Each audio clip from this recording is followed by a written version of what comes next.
عليكم ورحمة الله وبركاته ونيت السلام أصحاب تشرفت دمانتين ملك سودو جوجتين هبه وناكسن قلب وناكسن صباح وناكسن مدو الوقت وطاي وناكسن فضلا انت نداو فيديوغا سبسكرايب شير لايك يكومنتينو وانه مهم وحربا عاوة إنا وحير كيدهو أما horta marka ugu horeysa aan rabo inaan u mahadceliyo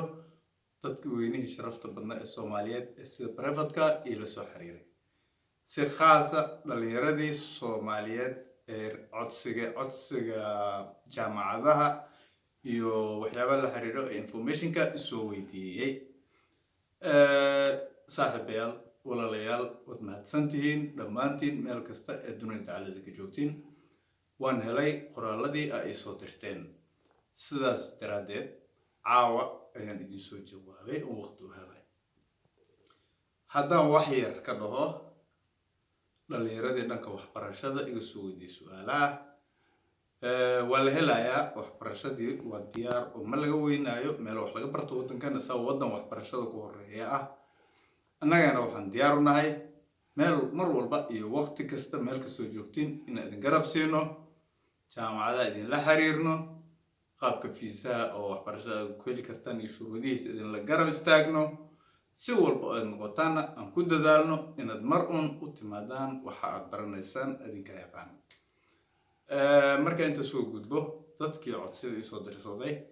inta kale ee doonayso inay ayagana waddanka u yimaadeen waxbarasho sidaas iyo si la mid ah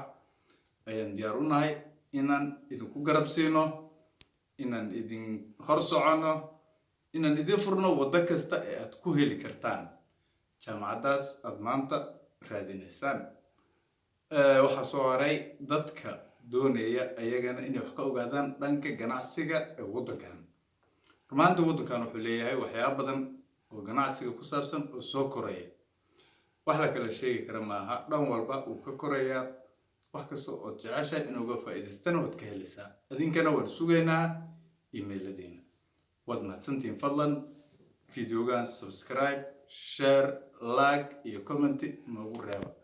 qofkii doonaya inuu waxyaabo muhiim ah weydiiyo emailka meesha ugu jira fadlan privatka noogu soo dir waad mahadsantihiin assalaamu calaykum waraxmatullaahi wabarakaatuh